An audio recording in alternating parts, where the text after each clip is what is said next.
All right, good morning, beautiful people.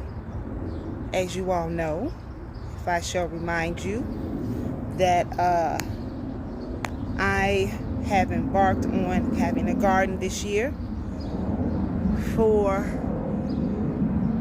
a master herbalist course that I'm taking. So I have to grow herbs. And so I just wanted to show y'all some of the progress. I've been out here for a little bit this morning, not too long. Got out here kind of late. But I kept wondering why my calendula and my lemon balm, I kept wondering, I'm like, why is it pushing through? Like, why is it acting like the roots the plant just want to come up? What is going on? So anyway, I was talking on the phone to my mother-in-law. Y'all done heard me talk about my mother-in-law before. Awesome. It's like the woman can do everything. And so I'm talking to her. We're talking about stuff. And so I was like, well, I got you on the phone. Let me tell you what's going on with my plants. And so I explained to her what the problem was. And she said, are you packing, when you replanted your plants, are you packing it down tightly with dirt? And I was like, packing it down tightly? I was like, no, I was being kind of gentle and put it in the ground with the root and spreading the dirt around it, trying to be gentle and kind. And she says, no. You have to pack it. Pack that dirt down. She said, if you got some that's coming up and you see the root coming up, dig it up a little bit, put some dirt around it, pack it down as hard as you can. Pack it. So that's what I did. Some of them I redid this morning, and then I watered them. So I'm going to show you what my garden looks like so far. Like I said, this is my first year doing this, and so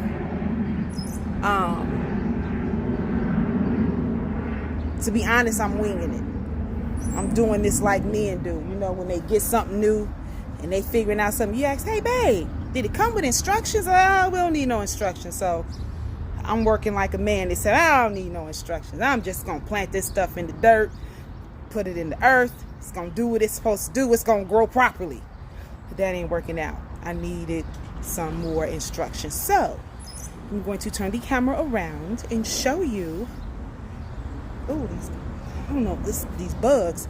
Show you what's going on and the progress of, I got black cherry tomatoes that I planted, purple bok choy. A co-worker of mine gave me 2 chamomile plants, so I didn't plant my regular chamomile seeds that I had. I just went ahead and planted those, see how that's going to work. Calendula, I planted plenty of calendula because calendula is an awesome plant. It's good for, you can make different oils out of it for healing oils. It's good for rashes, things like that. It's a really healing plant. And then I also have quite a few of lavender plants, which is, I love lavender. Lavender is also healing. If you have a burn, and I'm speaking from experience, I had a very bad burn, not paying attention to what I was doing in the kitchen, and I always keep lavender. Since we moved in a new house, I haven't done it, and I need to keep lavender in the kitchen. But I've always kept lavender essential oil in my kitchen, always. So I had burned myself really bad on my hands, and I mean, you could see the imprint of the pot that I had touched. And so I immediately started dousing the lavender essential oil, 100% pure lavender essential oil, not the fragrance, pure lavender essential oil. And I just started dousing it on my fingertips.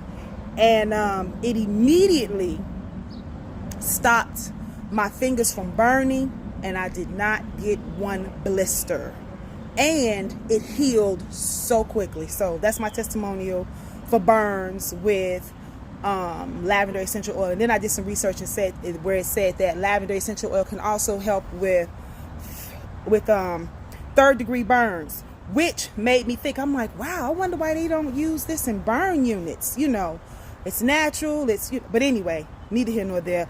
I'm going to turn this camera around and I'm going to show you what my garden looks like this morning and the progress that I've made. So here we go. Okay.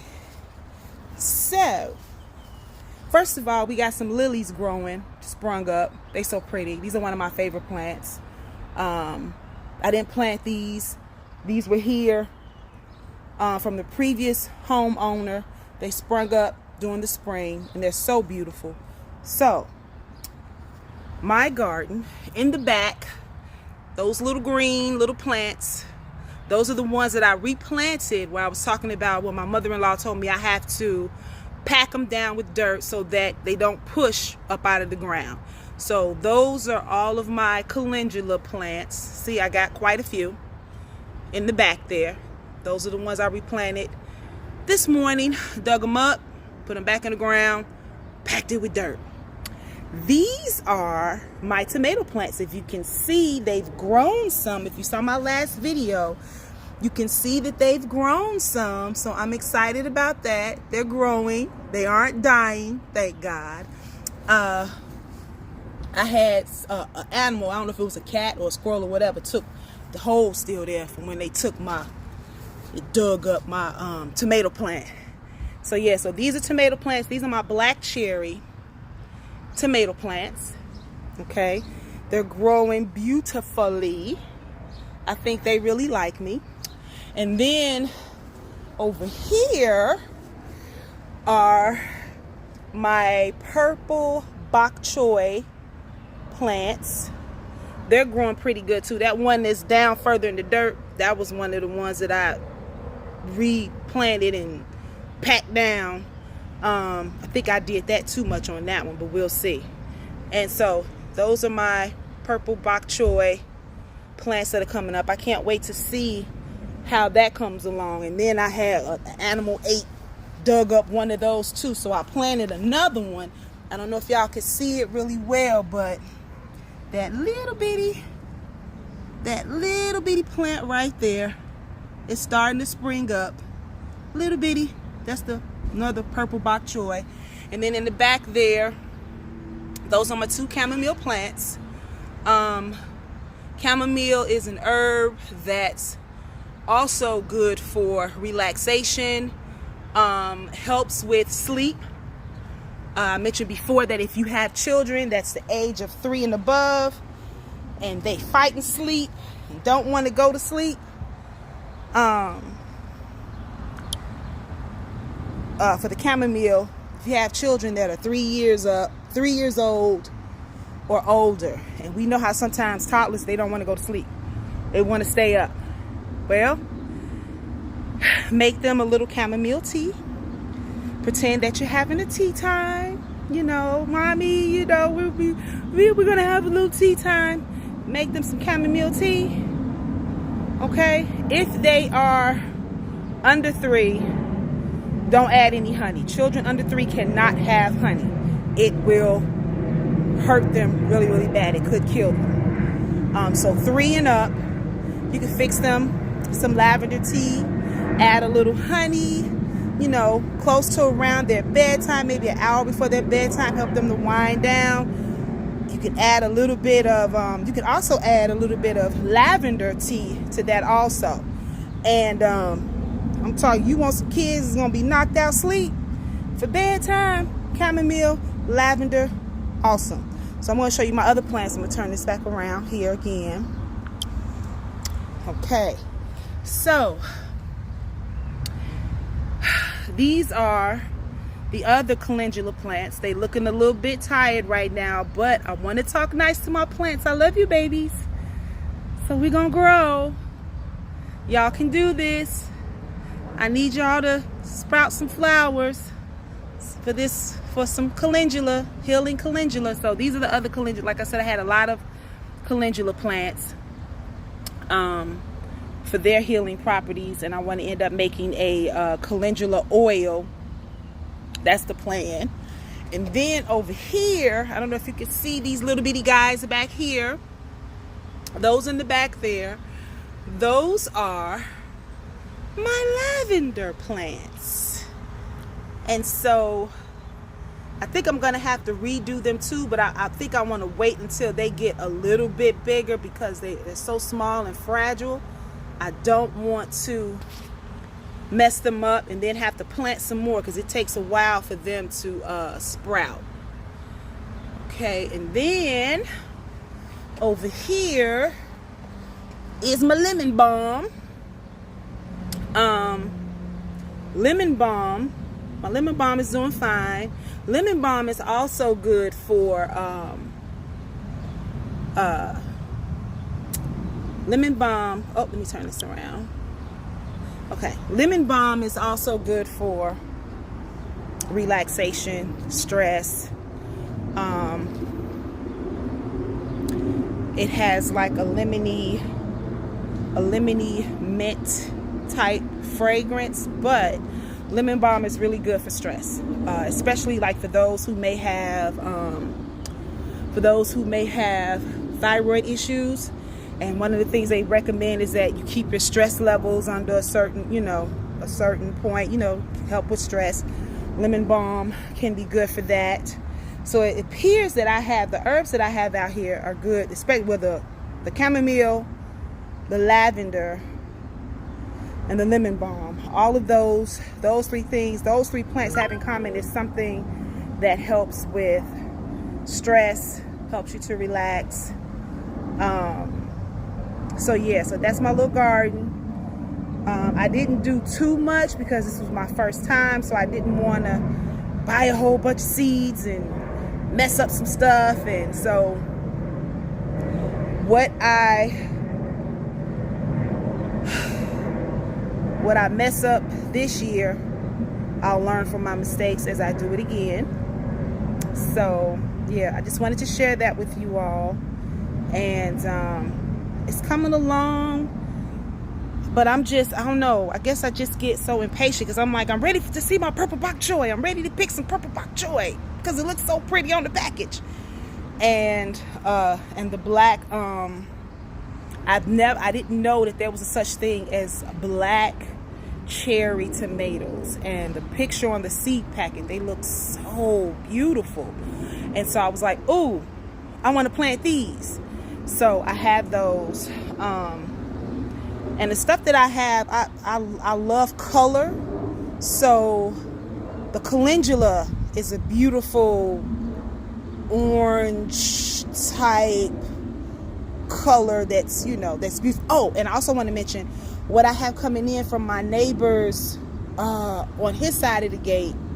He has, wait for this, he has red raspberry, okay, which means that red raspberry leaf is awesome. Well, at first, let me show you, let me turn it around, let me show you. So on the fence here, those are, and he has some of them growing. Look at that. So those are red raspberry leaves, and I have some that's growing over here. That's coming through his fence. Through ours. And I remember when we first got out here, he came over and he says, oh, I know those are going through your fence. If you want me to get rid of them, I can do that. I was like, no. Those are perfect because red raspberry, let me tell you how awesome the red raspberry herb is. If you're constipated, red raspberry tea. If you have diarrhea, red raspberry tea. Women who are pregnant, you want to start taking red raspberry tea in I think it's like your 5th month on up, because it helps with getting the uterus prepared, and it's a good herb for women's reproductive organs, okay? And it's even good with when a woman is going into labor. What she can do is, and I've told several clients this before who were pregnant, that what you do is you make you up some, if you know when you're going into the hospital and your contractions are starting, you make you up some red raspberry tea, okay? Put it in some ice trays, freeze it. Make you some raspberry leaf tea ice cubes. Because when you go to the hospital, while you're in labor, they give you ice chips to kind of, because you can't drink water, so they give you ice chips. Well, red raspberry leaf helps with calming your contractions. Ain't that something? So instead of getting, as some people call it, because with the second kid, I was like, give me some drugs, but he ended up coming naturally, so I was cool with that. But red raspberry leaf helps with calming your contractions while you're in labor, instead of getting an epidural or getting, I forget what the other thing is that escapes my mind from right now. But anyway, that's how awesome red raspberry leaf tea is. So like I said before, it's good if you have diarrhea, take you some red raspberry tea. If you have constipation, take you some red raspberry tea. Okay? If you are having issues, what else can it be? Oh, if you just want to strengthen and condition, if you're a woman and you want to strengthen and condition your reproductive organs, red raspberry tea. Okay, and they sometimes use red raspberry tea in, sometimes they'll use it in formulas for women that help with giving them hormonal balance. Sometimes that's added to a combination. It may be red raspberry leaf tea, and the combination may have black cohosh, Vitex, better known as chaseberry. What else? Red raspberry tea, black cohosh, Vitex, better known as chaseberry. Those are the only things that come to my mind right now. But they'll put those in combinations to help women to balance out their hormones. But the thing with black cohosh is, if you are pregnant, you do not want to take black cohosh. Black cohosh can put you into, if you're in your first trimester, black cohosh or blue cohosh. We're talking about black cohosh. Black cohosh can cause you to have a miscarriage. If you're further on in your pregnancy, like 4, 5, 6 months or whatever, you don't want to start taking anything either, because it can cause you to abort the baby. But once you get later, like your 8th, 9th month, your 8th month, you can start doing a little bit of black cohosh at a time, because that helps to,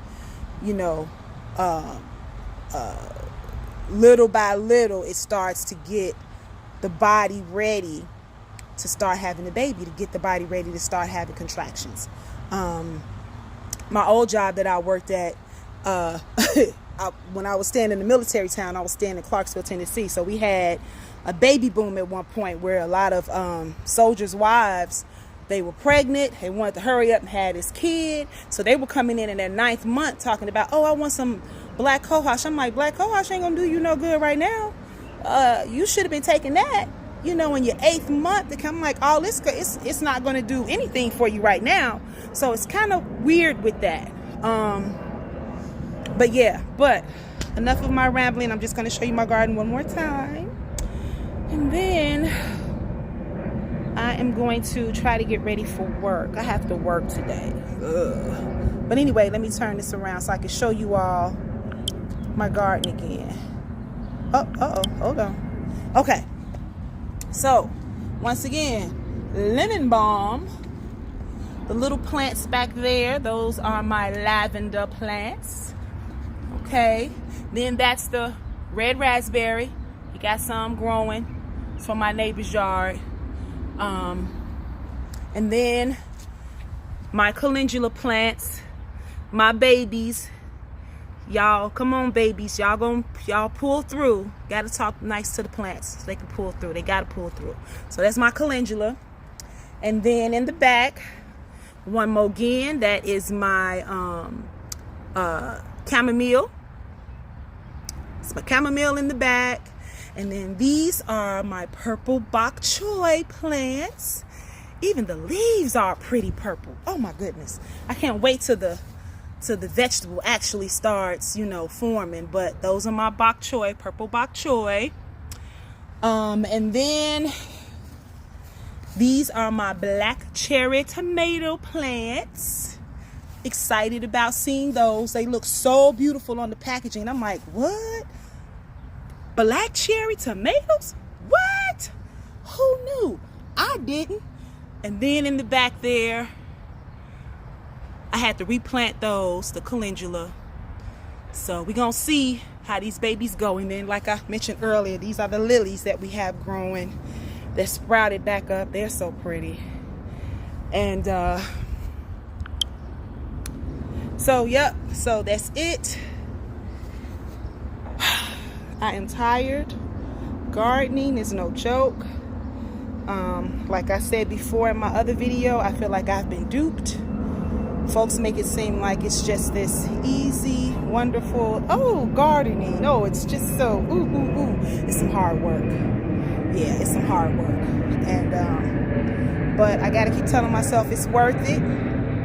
And, hey, Mario, love you too, cousin. I'm going to try to, man. I'm going to try to stay encouraged. And, yeah, I'm going to keep talking to my plants nicely, projecting those nice, beautiful thoughts and tell them how beautiful they are so that they can believe it and flourish and grow and be beautiful. So with that being said, I'm going to get out of here and get myself prepared mentally and physically for work today. So, thank you all for joining me on my rambling and on my little herbal education on some few plants here. But anyway, you all have a good rest of the day and stay cool. And I will try to keep up with showing the progression for my plants. All right, talk to y'all later. Bye.